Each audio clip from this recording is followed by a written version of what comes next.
الحمد للہ رب العالمین والصلاة والسلام علی خاتم النبیین اما بعد فاعوذ باللہ من الشیطان الرجیم بسم اللہ الرحمن الرحیم كتب عليكم القتال وهو كره لكم وعسى أن تكرهوا شيئا وهو خير لكم وعسى أن تحبوا شيئا وهو شر لكم والله يعلم وأنتم لا تعلمون۔ ترجمہ: تم پر جہاد فرض کیا گیا ہے حالانکہ وہ تمہیں ناگوار ہے، اور قریب ہے کہ کوئی بات تمہیں ناپسند ہو حالانکہ وہ تمہارے حق میں بہتر ہو، اور قریب ہے کہ کوئی بات تمہیں پسند آئے حالانکہ وہ تمہارے حق میں بری ہو، اور اللہ جانتا ہے اور تم نہیں جانتے۔ کتب علیکم القتال، تم پر جہاد فرض کیا گیا ہے۔ تفسیر صراط الجنان میں ہے، جہاد فرض ہے جب اس کے شرائط پائے جائیں، اور اگر کافر مسلمانوں کے ملک پر حملہ کر دیں تو جہاد فرض عین ہو جاتا ہے ورنہ فرض کفایہ۔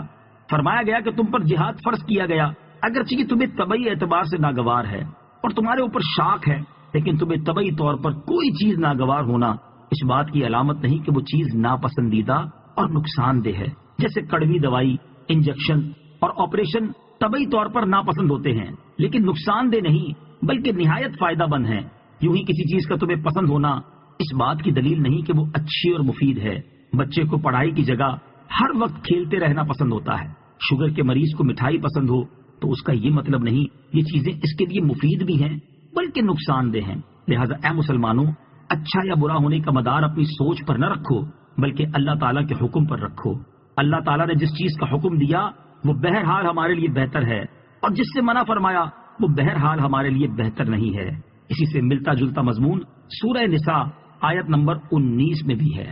يسألونك عن الشهر الحرام قتال فيه قل قتال فيه كبير وصد عن سبيل الله وكفر به والمسجد الحرام وإخراج أهله منه أكبر عند الله والفتنة أكبر من القتل ولا يزالون يقاتلونكم حتى يردوكم عن دينكم إن استطاعوا ومن يرتد منكم عن دينه فيمت وهو كافر فأولئك حبطت أعمالهم في الدنيا والآخرة وأولئك أصحاب النار هم فيها خالدون۔ ترجمہ: آپ سے ماہ حرام میں جہاد کرنے کے بارے میں سوال کرتے ہیں، تم فرماؤ اس مہینے میں لڑنا بڑا گناہ ہے، اور اللہ کی راہ سے روکنا اور اس پر ایمان نہ لانا اور مسجد حرام سے روکنا اور اس کے رہنے والوں کو وہاں سے نکال دینا اللہ کے نزدیک اس سے بھی زیادہ بڑا گناہ ہے، اور فتنہ قتل سے بڑا جرم ہے، اور وہ ہمیشہ تم سے لڑتے رہیں گے یہاں تک کہ اگر ان سے ہو سکے تو تمہیں تمہارے دین سے پھیر دیں، اور تم میں جو کوئی اپنے دین سے مرتد ہو جائے پھر کافر ہی مر جائے تو ان لوگوں کے تمام اعمال دنیا اور آخرت میں برباد ہو گئے اور وہ دوزخ والے ہیں، وہ اس میں ہمیشہ رہیں گے۔ یسألونک عن الشہر الحرام قتال فیہ، آپ سے ماہ حرام میں جہاد کرنے کے بارے میں سوال کرتے ہیں۔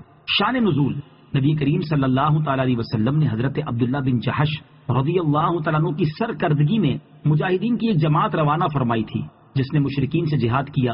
ان کا خیال تھا کہ لڑائی کا دن جمادی الاخری کا آخری دن ہے، مگر حقیقت میں چاند 29 تاریخ کو ہو گیا تھا اور رجب کی پہلی تاریخ شروع ہو گئی تھی۔ اس پر کفار نے مسلمانوں کو شرم دلائی کہ تم نے ماہ حرام میں جنگ کی۔ حضور اقدس صلی اللہ تعالیٰ علیہ وسلم سے اس کے متعلق سوال ہونے لگے تو اس پر یہ آیت نازل ہوئی کہ ماہ حرام میں لڑائی کرنا اگرچہ بہت بڑی بات ہے لیکن مشرکوں کا شرک، مسلمانوں کو ایذائیں دینا، نبی کریم علیہ الصلوۃ والسلام کو ستانا، یہاں تک کہ ہجرت پر مجبور کر دینا، لوگوں کو اسلام قبول کرنے سے روکنا، نبی کریم علیہ الصلوۃ والسلام اور مسلمانوں کو مسجد حرام میں نماز پڑھنے سے روکنا، دوران نماز طرح طرح کی ایذائیں دینا، یہ ماہ حرام میں لڑائی سے بہت بڑھ کر ہے۔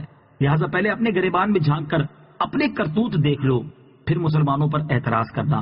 تمہاری افعال مسلمانوں کے فعل سے زیادہ شدید ہیں، کیونکہ کفر و ظلم تو کسی حالت میں جائز نہیں ہوتے، جبکہ لڑائی تو بعض صورتوں میں جائز ہو ہی جاتی ہے۔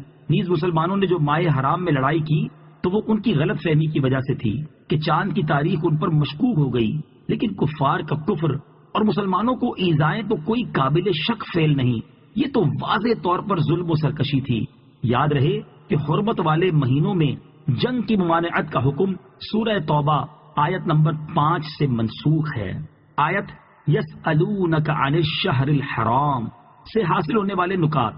نمبر 1، اس آیت سے معلوم ہوا کہ خود بڑے بڑے عیبوں میں مبتلا ہونا اور دوسروں پر طعن کرنا کافروں کا طریقہ ہے۔ یہ بیماری ہمارے ہاں بھی عام ہے کہ لوگ ساری دنیا کی برائیاں اور غیبتیں بیان کرتے ہیں اور خود اس سے بڑھ کر عیبوں کی گندگی سے آلودہ ہوتے ہیں۔ ایک حدیث پاک میں بھی اس بیماری کو بیان کیا گیا، چنانچہ حضرت ابو ہریرہ رضی اللہ تعالیٰ عنہ سے روایت ہے، حضور اقدس صلی اللہ تعالی علیہ وآلہ وسلم نے ارشاد فرمایا، تم میں سے کسی کو اپنے بھائی کی آنکھ میں تنکا تو نظر آ جاتا ہے لیکن اپنی آنکھ میں شہتیر نظر نہیں آتا۔ نمبر 2، فتنہ انگیزی قتل سے بڑھ کر جرم ہے۔ بعض لوگوں کو فتنہ و فساد کا شوق ہوتا ہے، آیت میں تو فتنے سے مراد کفر و شرک ہے، لیکن اس سے ہٹ کر بھی فتنہ انگیزی کوئی معمولی جرم نہیں ہے۔ نمبر 3، اس آیت سے صحابہ کرام علیہ رضوان کی شان بھی معلوم ہوئی کہ کفار نے صحابہ کرام پر اعتراض کیا اور اللہ تعالیٰ نے صحابہ کرام رضی اللہ تعالیٰ عنہم کی طرف سے کفار کو جواب دیا، وَلَا يَزَالُونَ يُقَاتِلُونَكُمْ، اور وہ ہمیشہ تم سے لڑتے رہیں گے۔ تفسیر صراط الجنان میں ہے، اس آیت میں خبر دی گئی کہ کفار مسلمانوں سے ہمیشہ عداوت رکھیں گے اور جہاں تک ان سے ممکن ہوگا وہ مسلمانوں کو دین سے منحرف کرنے کی کوشش کرتے رہیں گے۔ چنانچہ آج دنیا میں یہی ہو رہا ہے، کفار کی ہزاروں تنظیمیں مسلم اور غیر مسلم ممالک میں اپنا دین، اپنا کلچر، اپنی تہذیب پھیلانے میں مشغول ہیں۔ جہاں اصل اسلام سے پھیر سکے وہاں اسلام سے پھیرنے کی کوشش کرتی ہیں، جہاں یہ نہ ہو سکے وہاں لوگوں کو قرآن کی من مانی تعویلوں میں لگا دیتی ہیں، حدیثوں کے انکار میں لگا دیتی ہیں، نت نئے فکروں میں مبتلا کر دیتی ہیں۔ اگر ایمانیات پر حملہ نہ کر سکے تو اخلاقیات تباہ کر کے ایمان کمزور کرنے میں لگی ہوئی ہیں۔ الغرض آیت کی حقانیت واضح ہے کہ کفار تمہیں ہمیشہ دین سے پھیرنے کی کوششوں میں لگے رہیں گے۔ وَمَن يَرْتَدِدْ مِنْكُمْ عَنْ دِينِهِ، اور تم میں جو کوئی اپنے دین سے مرتد ہو جائے۔ تفسیر صراط الجنان میں ہے، مرتد ہونے سے تمام عمل باطل ہو جاتے ہیں۔ آخرت میں تو اس طرح کے ان پر کوئی اجر و ثواب نہیں، اور دنیا میں اس طرح کی شریعت حکومت اسلامیہ کو مرتد کے قتل کا حکم دیتی ہے۔ مرد مرتد ہو جائے تو بیوی نکاح سے نکل جاتی ہے۔ مرتد شخص اپنے رشتہ داروں کی وراثت پانے کا مستحق نہیں رہتا۔ مرتد کی تعریف کرنا اور اس سے تعلق رکھنا جائز نہیں ہوتا، چونکہ مرتد ہونے سے تمام اعمال برباد ہو جاتے ہیں۔ لہذا اگر کوئی حاجی مرتد ہو جائے پھر ایمان لائے تو وہ دوبارہ حج کرے، پہلا حج ختم ہو چکا۔ اسی طرح زمانہ ارتداد میں جو نیکیاں کی وہ قبول نہیں، جو حالت ارتداد میں مر گیا وہ ہمیشہ ہمیشہ جہنم میں رہے گا، جیسا کہ آیت کے آخر میں ہم فیہا خالدون فرمایا گیا ہے۔ اللہ تعالیٰ ہر مسلمان کو خاتمہ بالخیر نصیب کرے۔ یاد رکھیں کہ مرتد ہونا بہت سخت جرم ہے۔ افسوس کہ آج کل مسلمانوں کی اکثریت دین کے بنیادی عقائد سے لا علم ہے۔ شادی و مرگ اور ہنسی مذاق کے موقع پر کفریہ جملوں کی بھرمار ہے۔ گانے، فلمیں، ڈرامے، خصوصاً مزاحیہ ڈرامے کفریات کا بہت بڑا ذریعہ ہیں۔ ان چیزوں سے بچانے والے علوم کا حاصل کرنا فرض ہے۔ إن الذين آمنوا والذين هاجروا وجاهدوا في سبيل الله أولئك يرجون رحمة الله والله غفور رحيم۔ ترجمہ، بے شک وہ لوگ جو ایمان لائے اور وہ جنہوں نے اللہ کے لیے اپنے گھر بار چھوڑ دیے اور اللہ کی راہ میں جہاد کیا وہ رحمت الہی کے امیدوار ہیں اور اللہ بخشنے والا مہربان ہے۔ ان الذین آمنوا، بے شک وہ لوگ جو ایمان لائے۔ اس آیت میں ایمان، ہجرت اور جہاد تین بڑے اعمال کا ذکر ہے، اور یہ تینوں اعمال بجا لانے والوں کے بارے میں ایک اور مقام پر اللہ تعالیٰ ارشاد فرماتا ہے، الذين آمنوا وهاجروا وجاهدوا في سبيل الله بأموالهم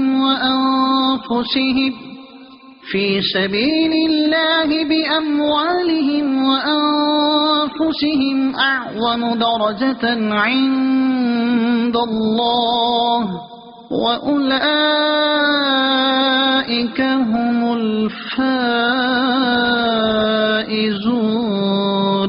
يُبَشِّرُهُمْ رَبُّهُم بِرَحْمَةٍ مِّنْهُ وَرِضْوَانٍ وَجَنَّاتٍ لَّهُمْ فِيهَا نَعِيمٌ مُّقِيمٌ خَالِدِينَ فِيهَا أَبَدًا إِنَّ اللَّهَ عِندَهُ أَجْرٌ عَظِيمٌ۔